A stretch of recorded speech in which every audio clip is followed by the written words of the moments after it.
Good morning, parents. This is Craig Hinkle, principal at Richland Collegiate High School, coming to you early Friday morning. Wanted to take you on a little bit of a tour before we started our second accountability meeting. Show you around the campus a little bit, show you the places that your students are going, where they should be going, and just a little bit about how their day may work. Give you some insight into that. So we're going to head out right now from my office, walk through the main office, and head over to the RCHS Success Center.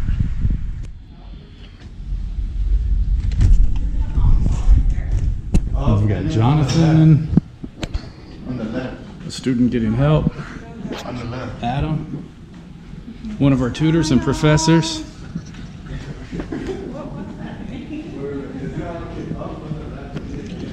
and as you can see, we've got the RCHS Success Center right here, and we've got students that are in there studying.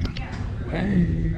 So one of the things we're looking for in the Success Center, or at any time, is that we've got our binder with our schedule on the outside, that we've got Cornell notes going, and that we are working very diligently on trying to figure out what's going on in our class. So outside of the Success Center, right up in front of our office, we've got a large area that you can see that students come to hang out, relax, eat lunch, sometimes study together in study groups. We are going to go down the stairs into the El Paso hallway, where we've got the subway, and basically that's where students can hang out and be loud if they want to. So like I said, it's kind of a quiet Friday morning, so it's not real crowded, but as you can see, this is the place to come and eat, and this is the place to come and visit and hang out. And when we step outside of El Paso Hall, we are at the lake and one of our bridges. So also outside of our office is Wichita Hall and Sabine, which I'm going to turn the camera around so you can see them. Here's Wichita, and then Sabine is right over there. We're going to go into Sabine real quick.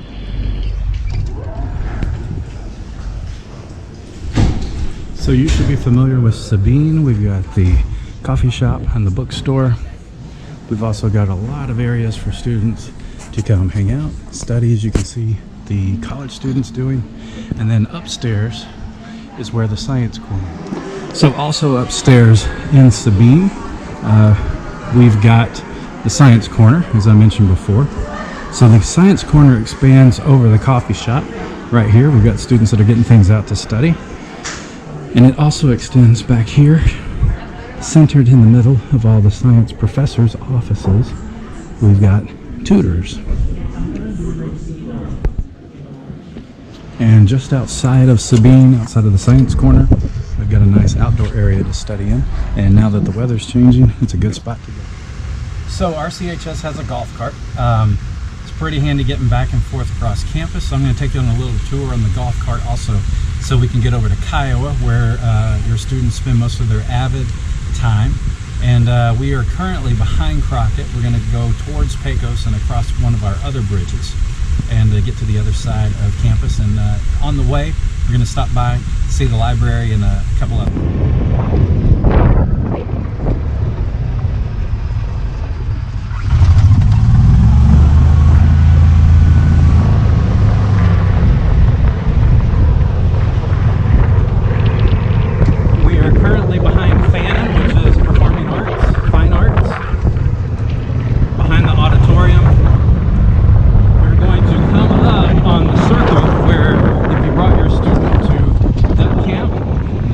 located, or were located during duck camp when you drop them off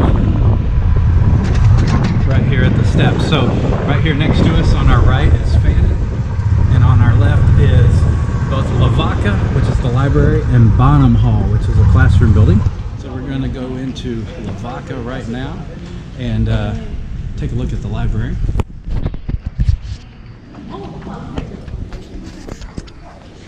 More student areas.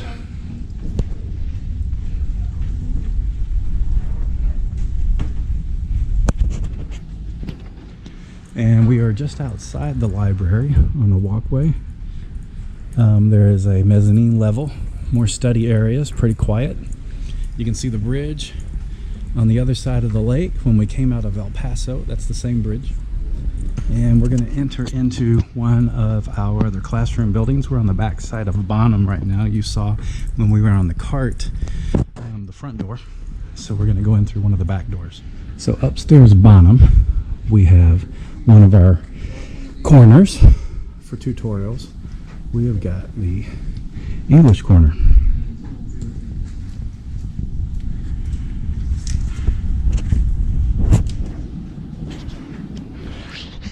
And basically what you get there is one-on-one tutorials. They will go over your papers with you. They'll help you revise and edit before the papers actually due, which is a really nice. We're about to transition from Del Rio to Medina. As you can see from behind me, the glass doors indicate that we just crossed over into another building. Now Medina is the Learning Center. The Learning Center is a very large tutorial area. You'll see some of the signs hanging from the wall and the ceiling indicating what the tutorial area is.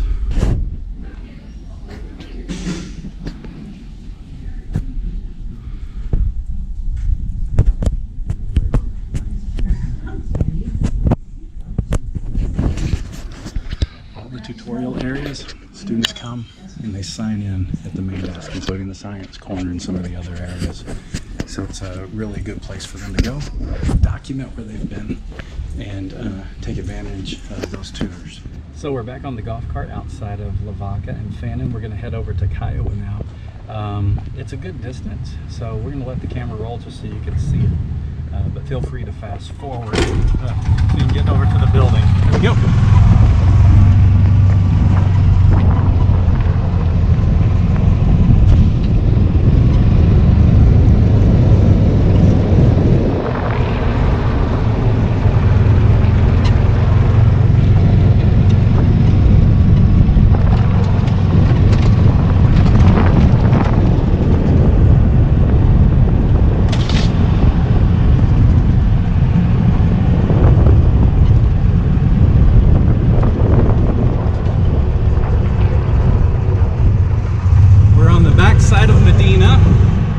Just to our left here, the big square building is Guadalupe, which is the gym.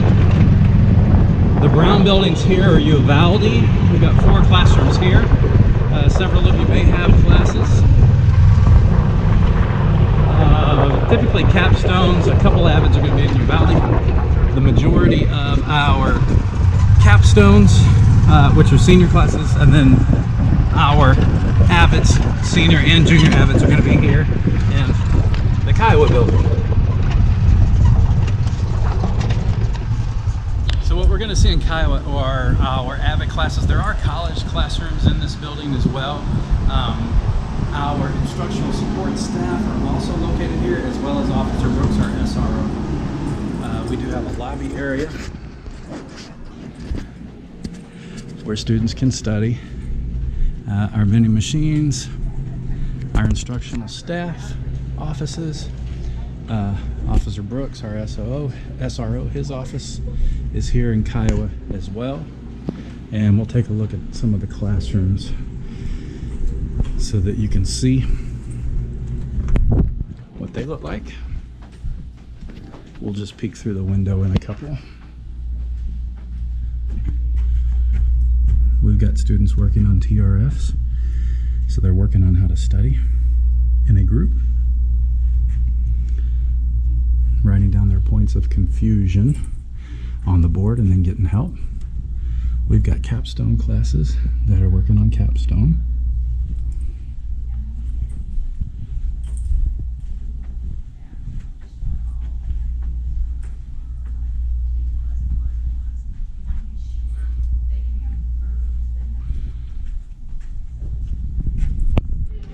And we're in another one of the halls in Kiowa.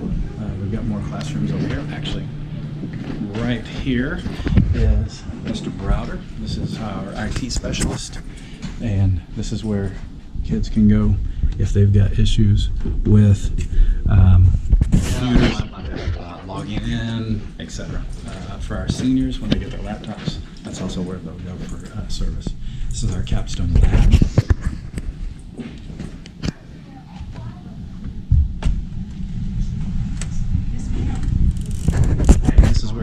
working on their skills for the presentation.